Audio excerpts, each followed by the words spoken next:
ఒకరోజు సీతి అనే పాప అర్ధరాత్రి ఇంట్లో నుండి బయటకు వస్తుంది.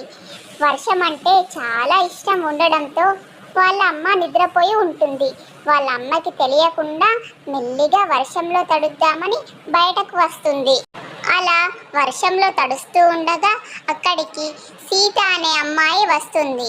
వచ్చి ఆ పాపతో ఇలా అంటుంది, ఏంటి పాప, ఇక్కడ ఇంత వర్షంలో తడుస్తున్నావు, నీకేమీ భయంగా లేదా? ఇలా వర్షంలో తడిస్తే జలుబైతుంది తెలుసా?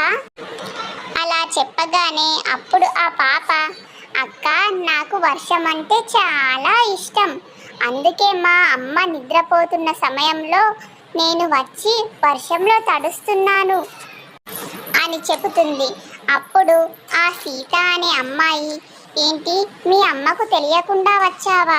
తొందరగా లోపలికి వెళ్ళు, ఒకవేళ మీ అమ్మగాని వస్తే నీకు దెబ్బలు వేస్తుంది తెలుసా, వెంటనే లోపలికి వెళ్ళి పడుకో అని చెప్పి ఆ అమ్మాయి అక్కడి నుండి వెళ్ళిపోతుంది.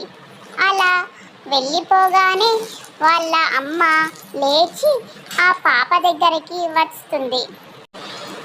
అలా వచ్చి ఆ పాపతో ఇలా అంటుంది, ఏంటి స్వీటీ, నేను నిద్రపోతున్న సమయంలో నీవు వచ్చి ఇలా వర్షంలో తడడం ఏమైనా బాగుందా చెప్పు? ఇంత వర్షంలో తడిస్తే జలుబవుతుంది. ఎవరికి చెప్పి వచ్చావు నువ్వు? నీకు భయం వేయటం లేదా? ఇంత ఉరుములు మెరుపులు, ఇంత వర్షంలో ఇంత నవ్వుతూ ఉన్నావు నువ్వు, ఇంత కూడా భయం లేదు నీకు కదా? ఇలా ఎవరికి చెప్పకుండా రావడం చాలా తప్పు తెలుసా? ఇంకోసారి ఇలా వచ్చావనుకో, నేను నీకు దెబ్బలు వేస్తాను, ఇంకోసారి ఇలా చేయవు కదా అని చెప్పి తన పాపని ఇంటి లోపలికి తీసుకొని వెళుతుంది.